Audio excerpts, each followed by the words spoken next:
Yang lainnya masuk sudah siap belajar? Yang belum keluarkan buku bahasa Indonesia-nya biar siap belajar. Oke. Siapa yang suka baca buku cerita? Oke, kalian udah suka baca buku cerita ya? Di rumah siapa kira-kira buku cerita apa? Kalian sekali. Terus apa lagi?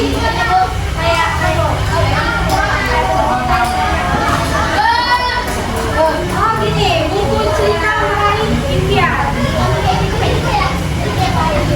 Oh, jadi dalam buku ini ada banyak cerita ya, bukan cerita gitu ya. Oke, terima kasih. Nah, di dalam cerita yang kalian baca itu ada tokoh-tokohnya. Yang kalian kira-kira masih ingat gak? Siapa tokoh paling kalian ingat di buku favoritnya? Siapa?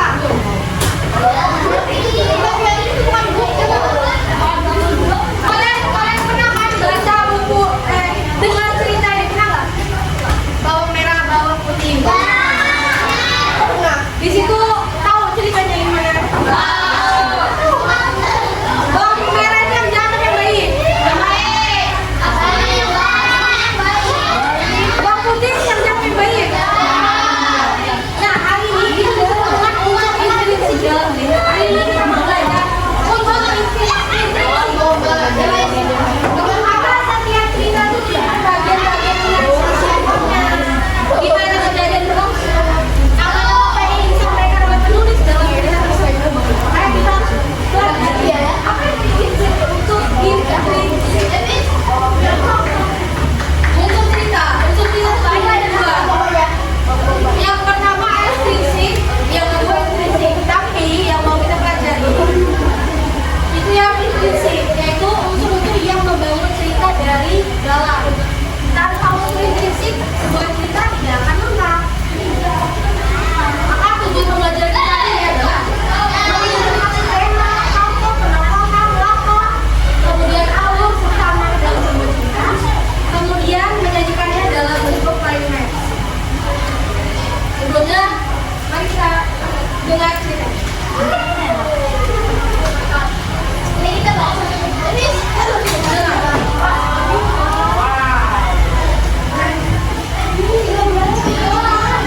teman-teman semuanya, semoga selalu bahagia. Pada kesempatan kali ini kita akan mempelajari tentang unsur-unsur intrinsik dari sebuah cerita. Sebelumnya kita simak dulu ya cerita itu. Kelinci kecil dan burung pipit, karya Desri M. Betri. Aduh, sakit. Suara kelinci kecil menggelegar di sudut kedua harusan.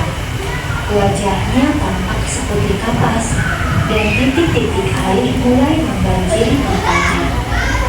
Dia berduduk di tanah sambil memegangi kakinya. Burung pipit yang sedang bertengger di dahan pohon dekat kebun itu segera terbang menghampirinya. Ada apa kelinci kecil? Kakiku beratur lalu aku jatuh, jawab kelinci kecil sambil merilis kesakitan. Apa yang kamu lakukan di sini? Tanya burung pipit.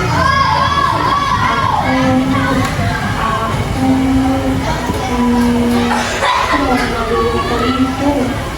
Kelinci kecil menunjuk ke arah tanaman lokal di kebun barusan. Wah, kamu mau mengambil lokal barusan tanpa izin? Tanya burung pipit. Iya, aku melihat daun-daun tanaman lokal itu dengan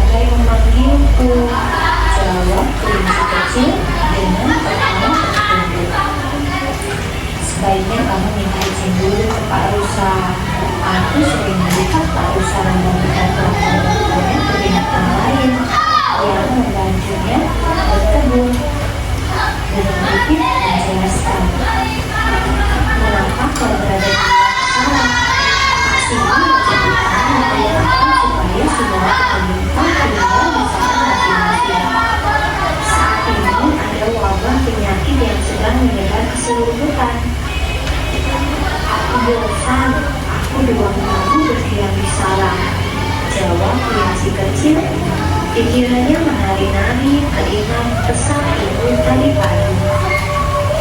Ibuku bilang hanya ibu-ibu binatang yang boleh keluar secara bergantian untuk mencari persediaan makanan.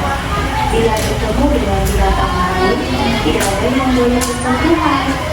Harus menjaga jarak dan kebersihan supaya tidak tertular penyakit ini.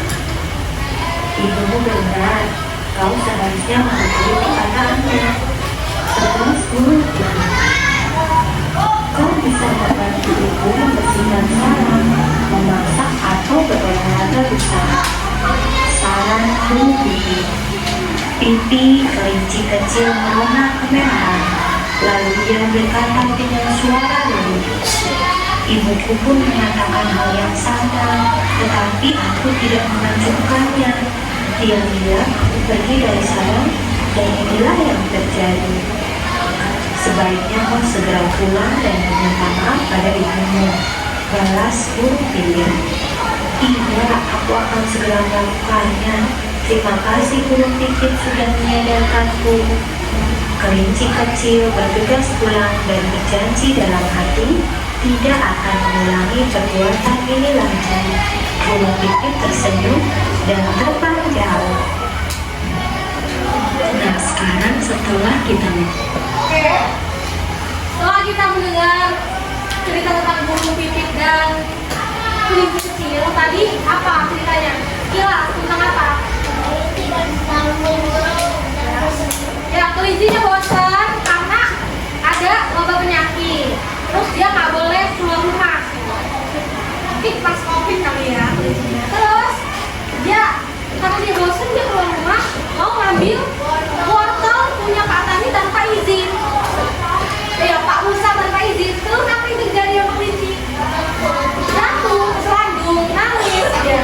Terus akhirnya dia ketemu burung pipit dan diberi ya dinasehati. Kemudian dia minta maaf sama ibu. Nah, sekarang kita analisis ya macam-macam unsur intrinsik. Ada apa aja macam-macam unsur intrinsik? Lalu ada 5 ya. Yang pertama tema. Tema itu adalah pokok pikiran atau gagasan utama dalam cerita. Misalnya ada persahabatan, keberanian, kejujuran, kerja keras. Kalau dalam cerita burung pipit dan kelinci kecil tadi, apa kira-kira temanya? Keberanian, persahabatan, apa? Persahabatan, kepatuhan dan tanggung jawab. Ya, kepatuhan. Karena kalau persahabatan dia kan sama burung pipit nggak sabar, dia ketemu. Nah, jadi dia tetap kepatuhan dan tanggung jawab. Oke, lanjut tokoh dan penokohan. Tokoh adalah pelaku dalam cerita, sedangkan penokohan adalah pemberian watak atau sifat pada tokoh. Ingat ada bedanya ya.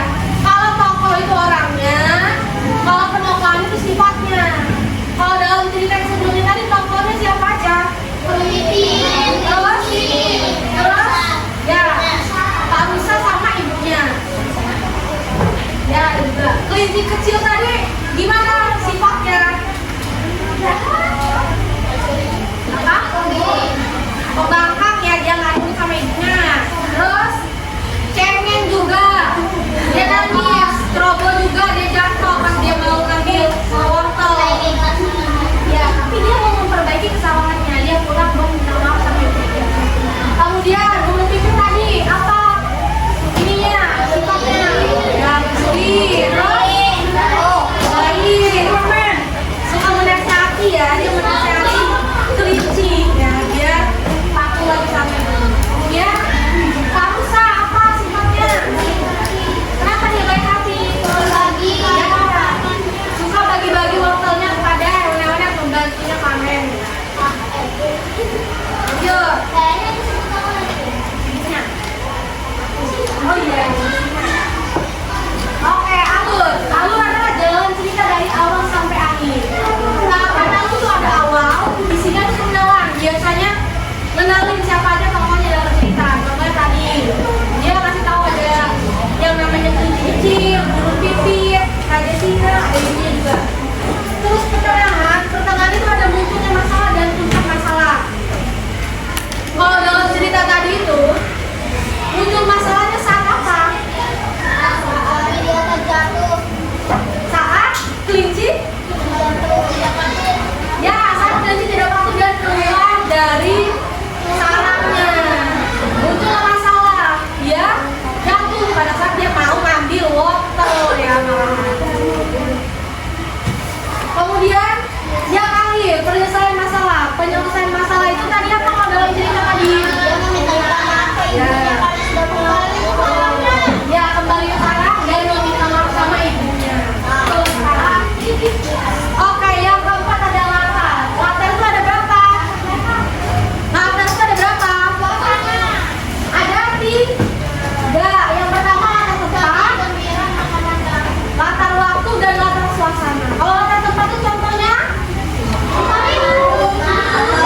Fabio.